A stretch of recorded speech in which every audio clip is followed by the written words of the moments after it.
우리가 좀 전에 읽은 이 성경 말씀은 우리가 참 잘 아는 말씀인데 저는 가끔 이 마리아와 마르다 이야기가 왜 성경에 기록이 되어 있을까? 누가복음에만 이제 이 내용이 기록이 되어 있는데, 자, 우리가 언뜻 보면은 좀 단순한 내용 같지만 우리 기독교 역사에서 2000년 기독교 역사에서 이처럼 다양한 해석과 논쟁을 일으킨 성경 구절도 흔하지가 않습니다. 자, 우리 이제 이거와 관련된 유명한 성화들인데 예수님과 제자들이 마르다의 집을 방문하죠. 동네에 갔는데 마르다가 적극적으로 자기 집으로 모셨습니다. 그러면서 이제 빚어지는 일종의 에피소드죠. 자, 손님들을 맞이하면서 음식 준비에 언니 마르다는 매우 분주했습니다. 반면에 동생 마리아는 분주한 언니는 아랑곳하지 않고 예수님 발치에 차분히 앉아가지고 말씀을 듣고 있었어요. 어떻게 보면 참 철이 없는 동생처럼 생각이 되는 거죠. 그런데 결국은 이 언니 마리아는 책망을 받고 동생 마르다는 칭찬을 받았습니다. 자, 여러분, 이 결과에 대해서 가장 항변하고 싶은 사람들은 여전도의 회원들일 것입니다. 예전부터 사실 이 교회의 어려운 일들, 굳은 일들, 손이 많이 가는 부산한 일들을 항상 우리 여성도님들, 우리 여전도 회원들이 해왔죠. 특별히 뭐 주일 점심을 비롯해서 또 우리 여름 성경학교나 또는 수련회나 이런 게 있으면은 뭐 식사 준비하고 간식하고 이런 거 준비하느라 분주해요. 근데 이처럼 몸으로 열심히 섬기는 사람들이 오히려 마르다 취급을 받습니다. 그리고 그런 일을 하다가 뭐 집회에 좀 늦거나 그러면은 마르다 같은 신앙이라고 또 책망도 받는다 이거예요. 반면에 봉사일은 이리저리 피하면서 자기만 은혜 받겠다고 예배나 집회 맨 앞자리에 앉는 이 소위 마리아들이 과연 옳은 것이냐 반문합니다. 일리 있는 항변이죠. 그래서 중세 때 수녀원에서 설교 봉사를 했던 마이스터 에카르트라는 사람이 있는데, 이 사람은 여기 성경에 보면 마르다야 마르다야 이렇게 예수님이 두 번이나 마르다 부르는 것을 보면서 예수님 마리아보다 오히려 마르다를 더 사랑하고 인정하셨다. 그러면서 그 마르다가 주님께 간청한 것은 이기적인 질투에서가 아니라 곤란에 처한 이웃사랑의 순수함에서 나왔다. 그러면서 마르다같이 해야 한다. 이렇게 이제 이 성경을 해석을 했어요. 좀 억지 같은 해석이죠. 억지 같은 해석인데 여인들의 헌신과 섬김의 의미가 이 성경을 통해 자꾸 폄하돼 가는 것 같으니까 그것을 막기 위한 노력이기도 했습니다. 여러분, 당연히 주님은 헌신적으로 봉사하고 섬기려고 하는 자를 탓하고 그저 이기적으로 자기의 영적인 이익을 취하려고 하는 그런 자를 칭찬한 것이 아니죠. 이 말씀은 그런 의미가 아니죠. 자, 그렇다면은 정말 이 마르다와 마리아가 우리들에게 주는 교훈은 무엇인가? 옛날 교부 중에 이제 오리겐이라는 사람이 있는데요. 그 오리겐과 같은 그런 교부들은 이 마르다를 어떻게 이해했냐면 이 성경의 마르다는 바딜리 액션, 육신적인 행동을 상징하는 것이고 마리아는 spiritual contemplation, 영적인 묵상을 상징하는 것이다. 그러면서 주님께서 마르다가 아니라 마리아를 칭찬한 것은 행동보다도 묵상이 더 높은 차원이기 때문이다. 우리가 더 추구해야 할 것은 행동이 아니라 묵상이다. 자, 이렇게 이제 해석을 했어요. 자, 그런데 우리가 이제 종교개혁 500주년 집회를 갔는데 종교개혁을 시작한 마틴 루터가 이 부분에서는 오히려 올바른 해석을 했다고 할 수 있습니다. 루터는 이런 교부들의 수도원적인 묵상에 대한 찬양을 거부했어요. 그러면서 마르다는 무엇을 의미하느냐?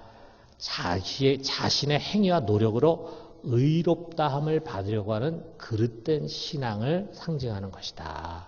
그러면서 교회는 마리아와 같이 하나님의 말씀을 듣는 신앙으로 돌아가야 된다. 이렇게 강조를 했습니다.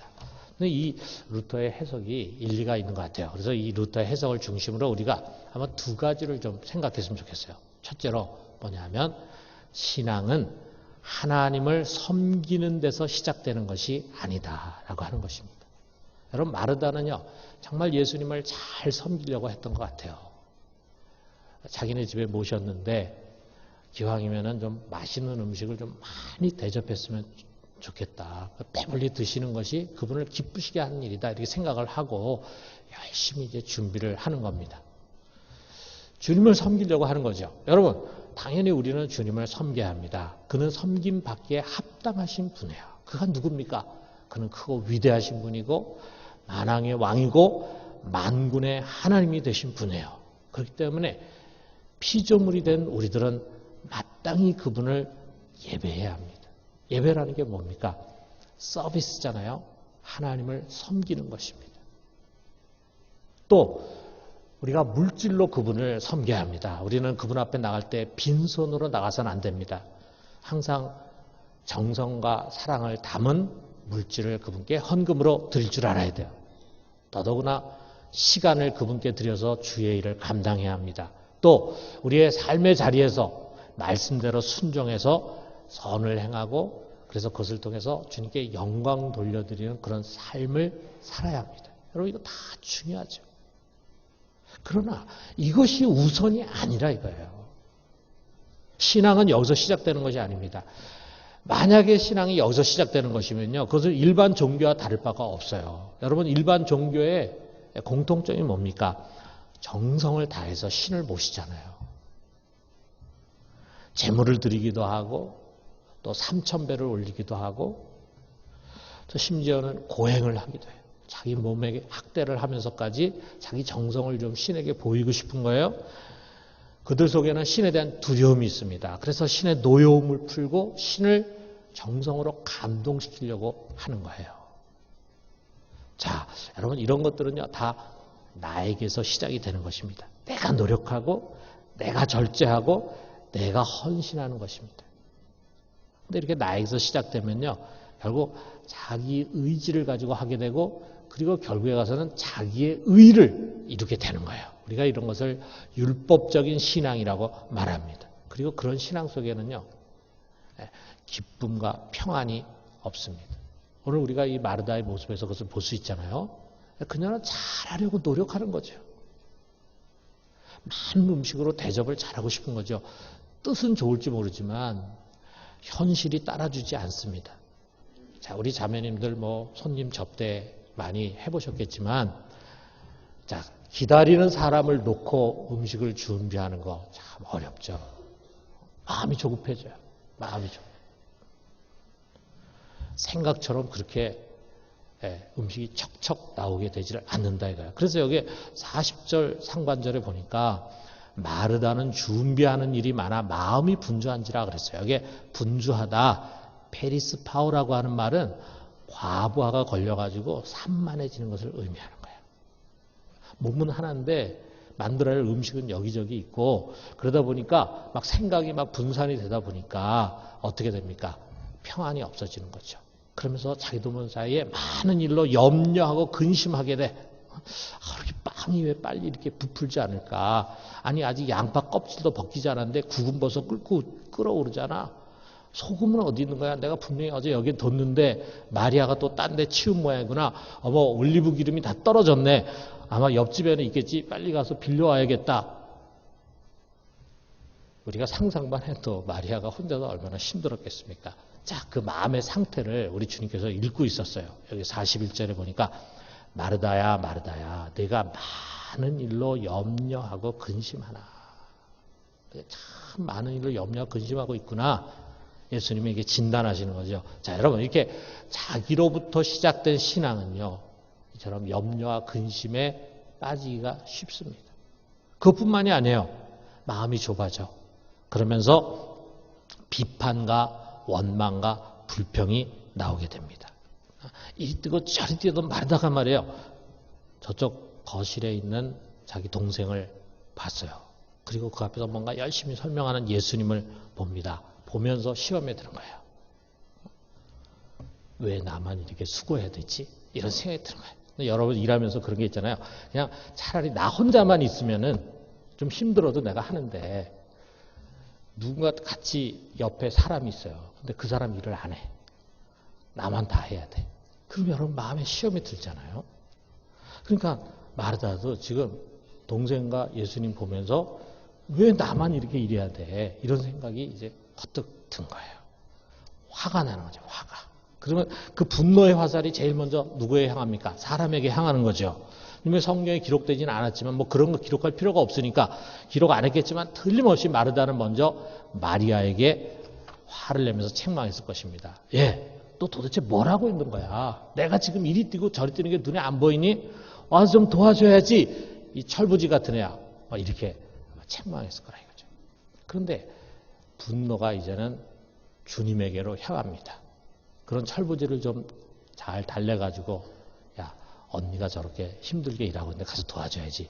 이렇게 하셔야 할 분인데 그런데 그분이 그 아이를 놓고 뭔가를 계속해서 이야기하고 있다. 그러니까 40절 하반절에 보니까 주님에게 이렇게 얘기합니다. 주여, 내 동생이 나 혼자 일하게 두는 것을 생각하지 아니하시나이까 그를 명하사 나를 도와주라 하소서.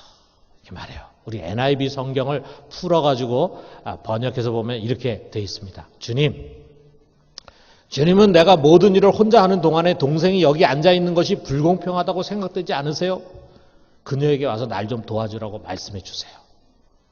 자, 여러분 뭔가 이렇게 감정이 좀 담겨있지 않습니까?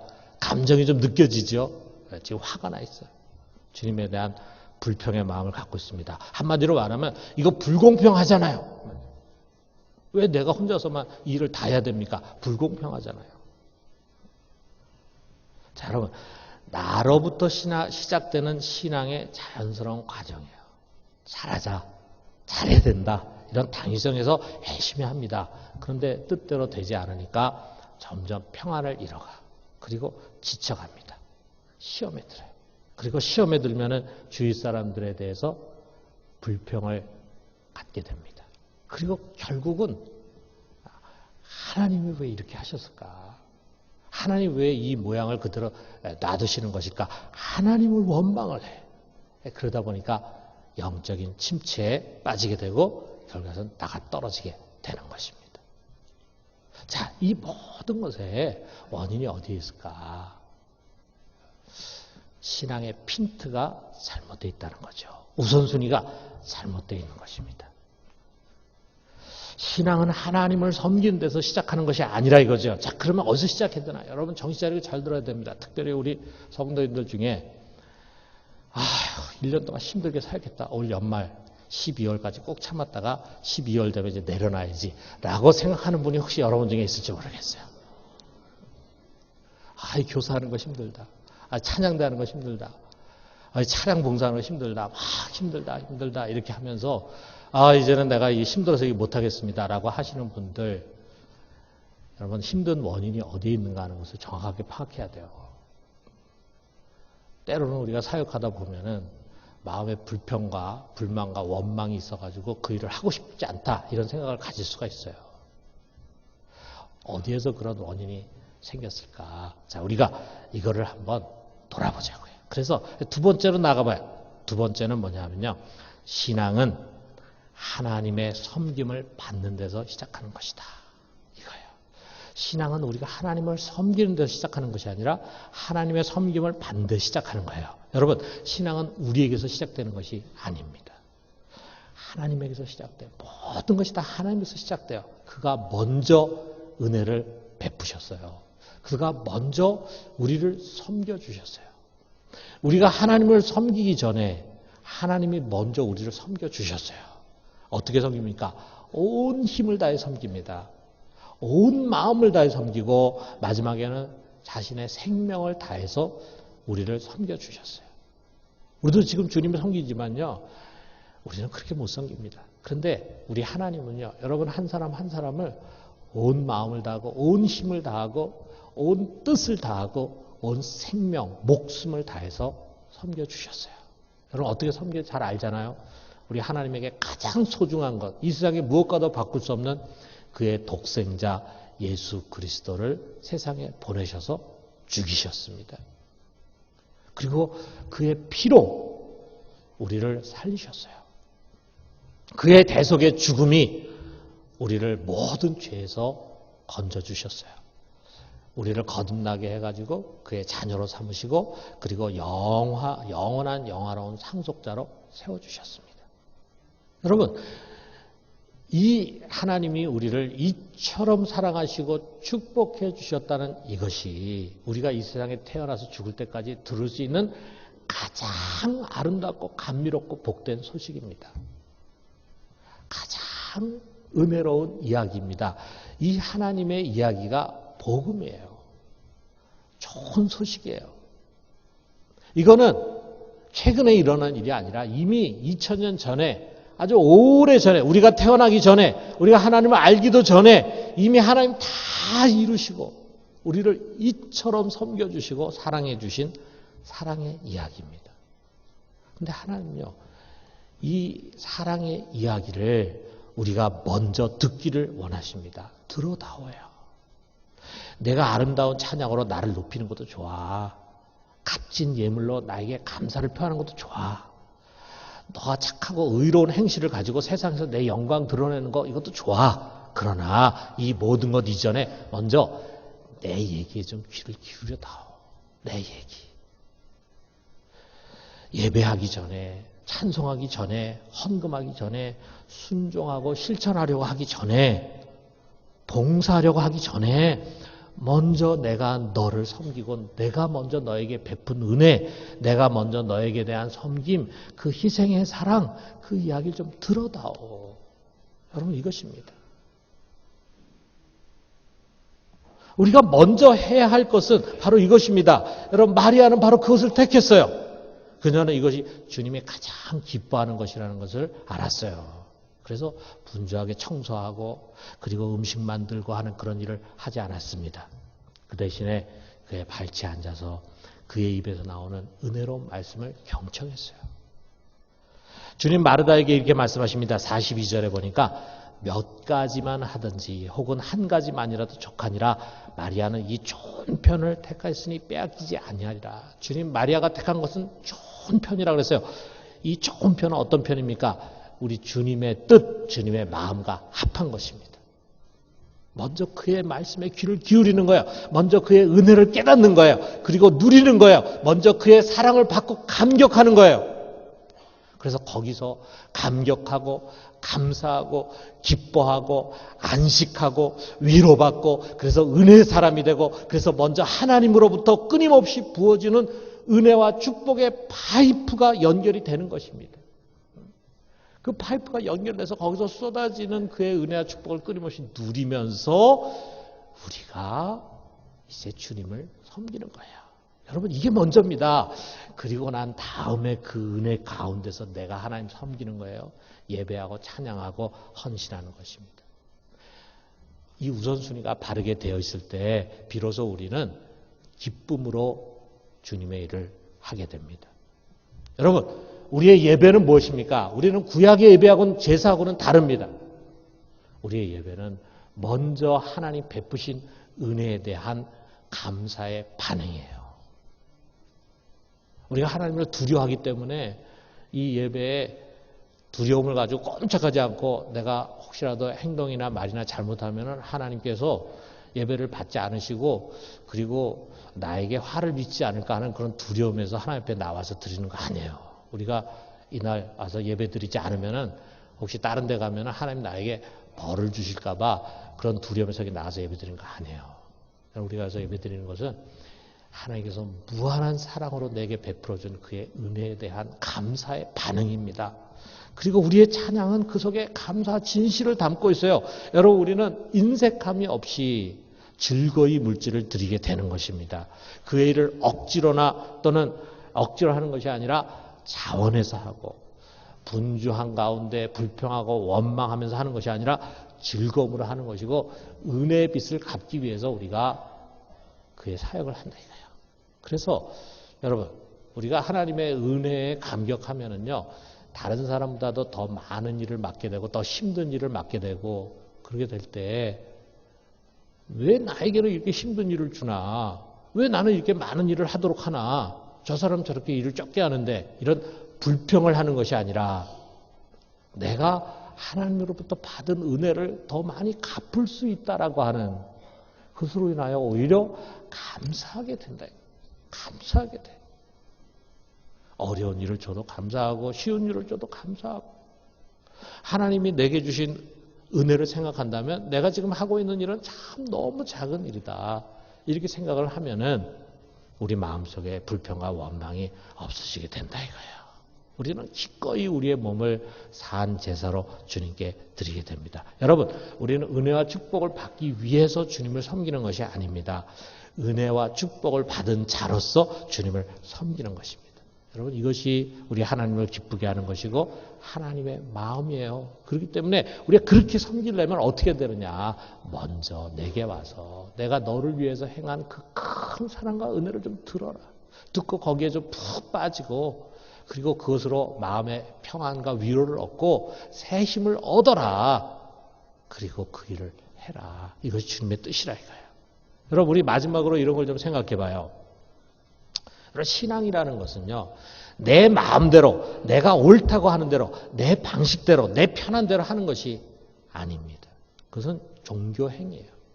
신앙은 나의 신앙의 대상이 되는 하나님이 무엇을 원하는지 하나님의 마음과 뜻을 끊임없이 헤아리는 거예요. 그래서 그 하나님의 눈높이로 우리가 올라가는 거예요.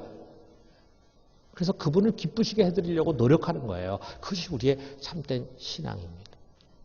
얼마 전에 우리 집사람하고 제가 이제 백화점에 들려서 거기서 이제 식사를 했어요.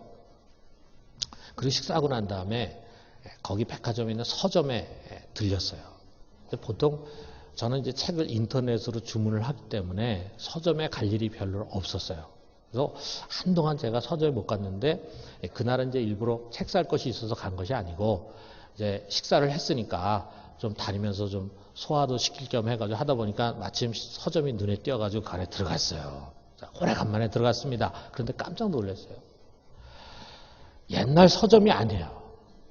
옛날 서점은 그냥 책을 파는 서점이었는데 들어가 보니까 아예 거기서 책을 읽을 수 있도록 도서관 같은 시설을 마련을 했어요. 막 소파도 고급 소파를 다 하니까 사람들이 그 고급 소파에 앉아가지고 편안하게 책을 읽고 있습니다. 그 책은 다 거기 꽂혀 있는 책들이죠. 그걸 빼가지고 편안하게 그 책을 읽고 있어요. 더구나 그 서점 안에 좋은 커피점이 있어. 깜짝 놀랐어요. 서점 안에 커피점이 있는데 그냥 허스름한 커피점이 아니라 아주 좋은 그런 커피점이 있어요. 그래서 이제 우리 집사람하고 저는 커피를 시켜가지고 그걸 마시면서 이제 우리가 고른 책을 들쩍들쩍 거리면서 봤습니다. 그리고 우리가 얻은 결론이 뭐냐면 우리 다음에 시간 나면 또 오자 이거예요. 다음에 또 오자야. 야, 이게 서점이 이런 줄 몰랐다. 옛날 서점 생각하니까 여러분 옛날 서점 가보면은 그냥 책들만 빼백하게 있고 그래서 거기에 들어갔다가 나오면 막 너무 피곤해. 그런데 여기는 편안하게 앉아서 쉴 수 있는 공간이에요. 그래서 결국에 나중에는 보니까 책도 몇 권 사가지고 나오게 되더라고. 그러니까 이 서점은요, 고객의 마음을 읽은 것입니다. 그날 저는 그 서점에 제 마음을 빼앗겼습니다. 제 눈높이도 딱 내려와가지고, 정말 이게 참 좋은 서점이다. 라는 생각이 들어서 다음에 또 와야지. 책도 사고 또 다음에 와야 되겠다는 생각까지 들게끔 나의 눈높이로 내려와 줬어요. 내 마음을 읽은 것입니다. 여러분, 세일즈에 성공하는 분이 비결을 말합니다. 다른 것 없습니다. 먼저 소비자의 마음을 생각하는 것입니다. 맞는 말이죠. 여러분, 고객의 마음을 읽는 기술이라고 하는 책이 몇 년 전에 나왔는데 거기 보면 이런 질문이 먼저 던져져요. 당신 세일즈맨, 당신은 고객이 찾는 바로 그런 사람인가? 물건만 팔려고 하는 것이 아니라 정말 고객이 찾는 바로 그런 사람인가? 당신은 고객의 마음을 읽고 있는가? 그게 세일즈의 성공을 좌우하는 것이라 이거예요. 여러분, 신앙생활도 마찬가지입니다. 여러분, 여기서 마리아와 마르다의 차이는 무엇입니까? 마리아는 주님의 마음을 읽었습니다. 그는 주님이 무엇을 기뻐하고 좋아하시는지를 알고 그대로 했어요. 여러분, 우리가 한번 생각해 보면 주님께서는 수많은 말씀을 가지고 세상에 오셨잖아요. 그런데 그가 말씀을 전할 때 어떤 사람들은 그냥 흘러버려요. 자기 좋은 것만 취해요. 어떤 사람들은 꼬투리 잡아가지고 비방하려고 합니다. 바리새인과 서기관들 이런 사람들은 얼마나 피곤해요. 여러분도 여러분의 말 꼬투리 잡고 여러분의 말을 별로 시답지 않게 생각하는 사람들 앞에서 이야기하려면은 참 피곤하잖아요. 그런데 자신이 갖고 있는 그 내용을 다 받아들이려고 귀를 쫑긋 세우고 경청하고 이분 속에 뭔가 좋은 것이 있는데 내가 그걸 좀 받고 싶다. 이런 마음을 가지고 앉아있는 사람 앞에서 말하는 것은요. 내가 치료가 돼. 내가. 그 시간이 내가 행복해. 내가 행복해. 제가 설교하면서 제일 힘들었던 데가 어디냐면은 대학교, 어느 대학교, 의과대학교 또는 어느 큰 대학교 채플에 가서 설교를 하는데 저는 열심히 준비했어요. 정말 수준 높은 설교를 준비해가지고 갔는데 애들이 들으려고 하질 않아. 딱 시작하자마자 애들이 벌써 눈을 다 감습니다. 그리고 다리를 쭉 뻗습니다. 핸드폰을 꺼내가지고 그거 가지고 장난하기 시작합니다. 그러니까 내가 왜 이 채플을 들어야 됩니까? 난 채플 듣고 싶지 않습니다. 할 수 없이 학점 받으려고 했기 때문에 와 있습니다. 이런 태도예요. 제가 정말 1시간을 설교를 하는데 너무너무 힘이 들었습니다. 그런데 우리 교인들이 생각이 났어요. 제가 설교할 때 눈을 쭉 뜨고 뭔가를 배우려고 하는 그런 마음을 가지고 마음을 열고 들으려고 하는 우리 성도들 앞에서 내가 얼마나 행복하게 설교하고 있는가 이런 생각이 나더라고요. 우리 주님이 그랬을 것 같아. 마리아가 말이죠. 그 발치에 앉아가지고 주님을 바라보면서 주님 당신께서 무슨 말씀을 하시든지 저는 아멘으로 받겠습니다. 그런 모습을 주님 보지 않았겠어요? 그러니까 너무 행복한 거예요. 좋은 음식 먹는 것과 비교할 수 없을 만큼 주님은 그 시간이 너무 좋았던 거예요. 그러나 여러분 마르다는 어땠습니까? 주님의 마음을 읽으려고 하지도 않습니다. 그냥 자기 방식대로 하는 거예요. 그렇기 때문에 그녀는 수고하고 애쓰는 것 같았지만 좋은 선택을 하지 못한 것입니다. 여러분 신앙생활은 내 마음대로 하는 것이 아닙니다. 주님의 뜻대로 하는 것입니다. 우리 에베소서 5장 17절에 있는 말씀 같이 한번 읽어봅시다. 그러므로 어리석은 자가 되지 말고 오직 주의 뜻이 무엇인가 이해하라 그랬어요. 자, 그분의 뜻이 무엇인가 이해하라. 그분의 뜻이 무엇입니까? 그분의 뜻은 먼저 우리가 말씀 앞에 서서 경청하라고 하는 것입니다.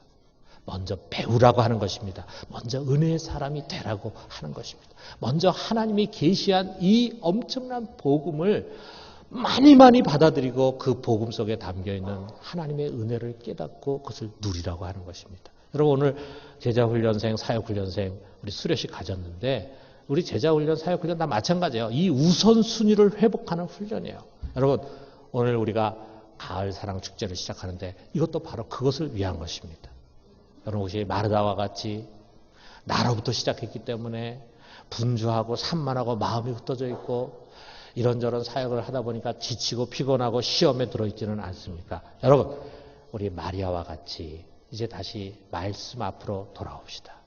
우리 생각을 내려놓고 우리가 하나님의 생각에 한번 집중해 봐요. 하나님께서 귀한 말씀을 통해서 나에게 무엇을 깨닫게 하려고 하시는가? 무엇을 들려주려고 하시는가? 지금 나 자신 속에 문제가 되고 있는 것은 무엇인가? 무엇을 치료해 주려고 하시는가? 나에게 어떤 삶의 방향을 열어주려고 하시는가? 여러분 우리가 한번 기대해 봅시다. 그런 가운데 말씀 듣고 큰 은혜를 체험하는 우리 모두가 되기를 주님의 이름으로 축원합니다.